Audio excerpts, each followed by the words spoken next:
Welcome back again, everybody, to All the Things. I'm Jade, and I'm sitting with my husband, Nate.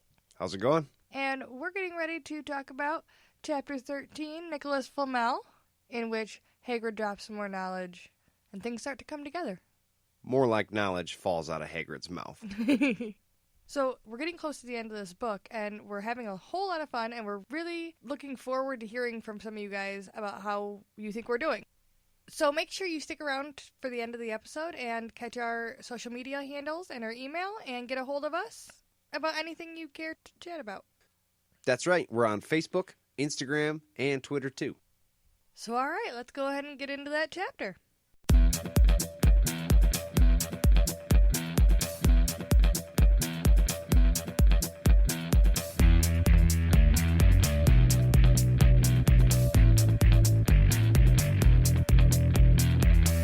Glad to have you guys back again. What's up? Thanks for having us again. How was your guys' week? Long, full of kids.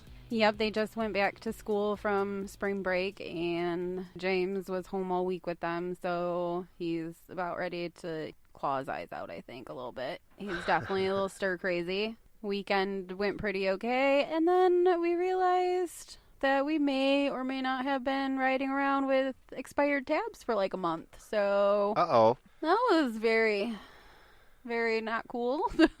Didn't get pulled over. Good thing there, but did not want to spend that money on a Monday. Not a fun Monday. We had a long weekend, too. We went over to our friend's house, and Nate did a little work on the YouTube channel. Yep. Shout out Mindless Music. You guys should go check it out. It's fucking awesome. Got to spend some time with his brothers. Yeah, my blood brothers came up from Hastings and Parchment. We got to hang out. They watched as we shot the episode for the YouTube channel. Then we all went out to local bar after, had a few drinks, had a good time. Very cool. Yeah, it was a good weekend. I slept for a long time after. She did. Got a nap? Yeah. Oh. Yeah. I slept till afternoon. Yeah, straight past noon. No breaks. Oh, It was I great. am It was jealous. But I'm awake now. Now she's awake and ready to go. Ready to go. You guys ready to go? I think we're ready. So, Chapter 13, Nicholas Flamel. You guys enjoy it? Yeah. It was a shorter chapter, but still pretty good. I liked it. It kind of took a few things that you thought might be happening and put them into clear perspective of what was going on. It started to point the story towards the end game, so to speak. Dumbledore convinced Harry not to go looking for the mirror anymore. The Big D. Big D. That's how I write it. Big D. The Big D when I put his name down, because you had that discussion. Mm-hmm. You don't want to have to write his whole name out all the time. Right. But that's how they start out his name, with a giant capital D. It's true in the book. Yeah. I didn't know that until right now. Oh, yeah, because you listened to the Audible. Yeah. Yeah, that's right. The Big D. But Harry started having nightmares about his parents going missing and the green flashes of light and the high voice laughing. And Ron says that Dumbledore was right and the mirror drove him mad. We talked about this a little bit last episode, about how Ron isn't so obsessed with the mirror as Harry because his dreams are still attainable. But I was wondering if maybe it's also because Voldemort is around. So maybe Harry is more susceptible to coercion. Yeah. Yeah, because it's he's weakened by that, you know? That could very well be. I think so. Because that makes sense with the nightmares, too. He hears the laughter now. And so, I don't know. I was just thinking it's got to be because Moldy Voldy's around. Moldy Voldy. That's a new one. Yeah. Yeah, in an earlier episode, you had mentioned how you thought it was like a traffic light. That's obviously what the green light was. Yeah. And so I think for Harry, now that he hears the laugh, it's clear that it wasn't a traffic light. No, it was that fucking dick. Yeah, that fucking dick. Moldy Voldy. We got to keep that. Yeah. I thought it was catchy. Hermione is back now, too. Yeah. And she kind of gets back into her mom role just a little bit. And she's hearing about Harry running around the school in his invisibility cloak and nearly getting caught and then getting caught. And she is just horror-stricken, I think is what the book said, to hear about Harry running around. And she starts to, well, what if Filch had caught you? And they're, they kind of shrug it off now just because they are friends. They know that they're all friends, but they're like, whatever, just shut up. I relate to her so much. Even before kids, I feel like I was not the one that you were like, let's go do bad things, because I was so that, but this could happen. So I get her. Before kids, I was very much the opposite way. Now that I have kids, I'm like, oh, no. Nobody's going anywhere. We're all Right. going to stay here safe and sound. But she doesn't seem to care very much about the mirror either. And I think it's because she has very clear, goals in her head. Like, she knows what she wants. She doesn't need to go look in a fucking mirror to see what her deepest desires are. Right. Just because she's a very straightforward person. I'm curious to what you guys think would be her desire. I think just to succeed and, Be the greatest witch of all times, considering she's been given so much shit for not being a witch, pure-blooded, or at all from the beginning. I kind of think that Hermione sees herself in Albus Dumbledore's chair. Ooh. Not only would she be valedictorian of her class, she would probably end up being the headmaster of Hogwarts, because her whole thing is education. Why wouldn't she be? That's what I think she would see. That'd be the highest honor, I guess, in her eyes, would be to be top of the school. Yeah, so that's all. I don't think she's very interested in it, because she's got her focus. She doesn't need to be focused on what a fucking Mia's going to say, because she already has her focus in front of her. But I'm curious on, does it not affect her to want to see the mirror because she didn't see the mirror? Like, had she been in front of it, would it have had some kind of spell on her? Or would she be as immune to it as we think she could be? I think it might have had an effect on her, but I think it may be more like Ron, because she still has Her parents and, everything that she could want is out in front of her still. She doesn't really have anything to lament about. Right. In regards to Ron, I think that if he wanted that goal enough, he would have already been working towards it, and he's not. So maybe seeing something like that for Ron is just more of a fantasy. Like if I saw myself as a rock star in front of millions of people, I'd be like, yeah, but, I'm not touring right now either, so I'm not really going for it. And maybe so Ron, he understands that difference. And Harry, having seen his dead family, it doesn't matter if it's just a fantasy, it's all he wants. Even if it's a fantasy, it doesn't matter. It's all he's ever going to get. Right, so he can obsess about that, because that is as good as it gets right now for him. Yeah, I agree. So, term has started again, and so is Quidditch. And that doesn't leave a whole lot of time for our Flamel research. Is that like another season? Or the What next year starting up again?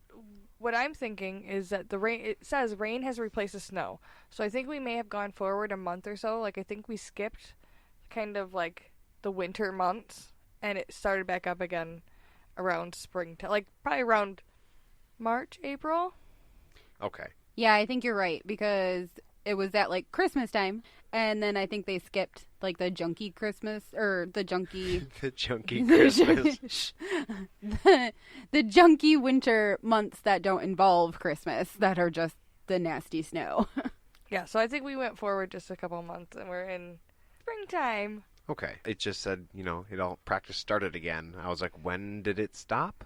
Yeah. It never really said that it stopped, so okay. I think It would be torturous, I think, to make those kids play in the snow. I think they kind of have, maybe it's school sports seasons / break, when you have holiday break kind of thing. You don't usually have school sports going on, they break from everything. Mm-hmm. They probably did, I would guess. Yeah, I feel like they may have gone. It wasn't explicitly explained, but it kind of sounds like they came back from holiday break before Quidditch started, but they didn't really break that down for us. Right.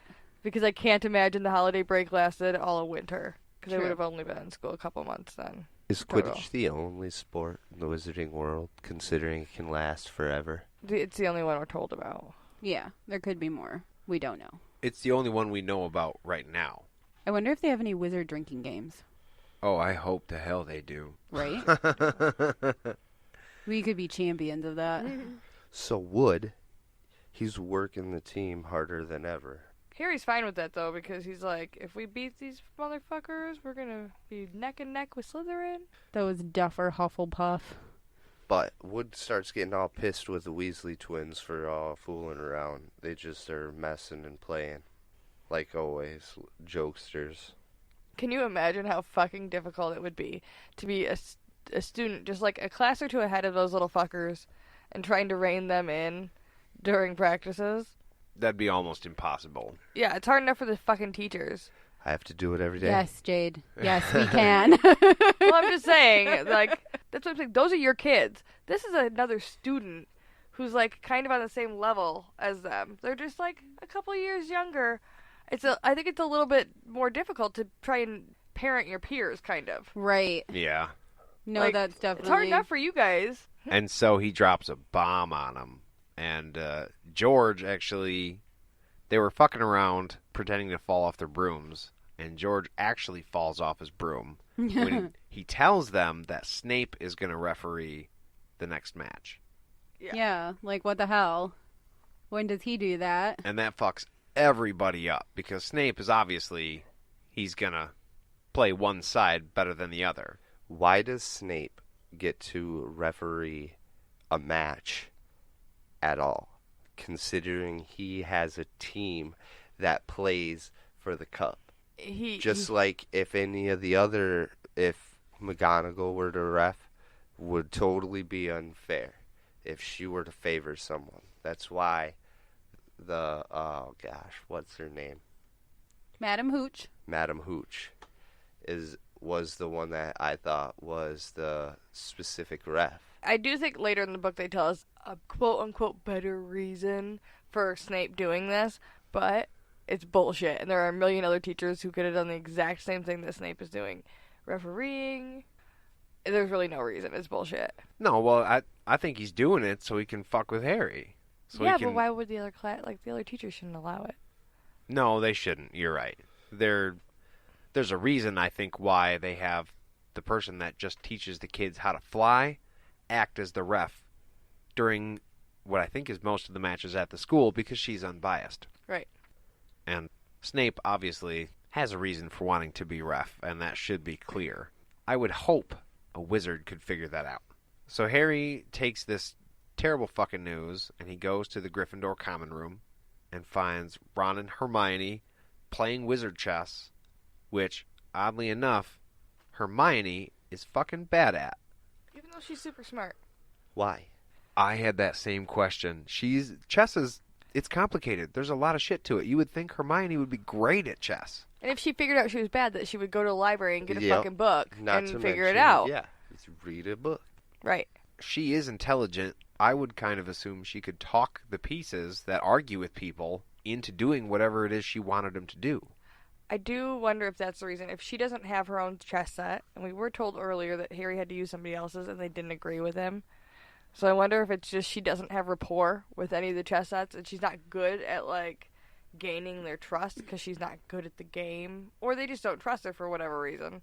And she doesn't care enough to go buy her own chess set. So she's just like, fuck it. Well, she can be pushy. Yeah. We know that. She's a bossy booty. But it really becomes clear to me why Harry is the hero of the story when he tells Ron and Hermione the news. Because instantly both of them are like, oh, fuck it, quit, get out, figure out a way to not play. And Hermione's like, fake breaking your leg. And Ron's like, fucking break your leg for real, dude. Get out of that shit. It'll be worth it. That was some quality humor in the chapter. I really enjoyed that part. He's like, no, really, break your leg. The guy who reads that on Audible's name is Jim Dale. Free shout out for him. He's fucking hilarious in that. James, you listen to the Audible. When they're With the accent, the dude with the accent? Yeah. Yeah, he's pretty good. When they're talking He's about really Harry pretending to break his leg or break his leg for real, I laughed out loud because I think that guy's hilarious. There were some funny parts, yeah. There's no reserve seeker. We talked about this in an earlier episode too. We were wondering if Harry booted somebody out of their position, and he didn't. They didn't have one, and we thought that Quidditch had already started at that point. So I don't know if they were playing without a seeker or if they had. They can't. It If they says had- specifically that they cannot play without Harry because they don't have the reserve Right, secret. right. So that must have been their first game of the season.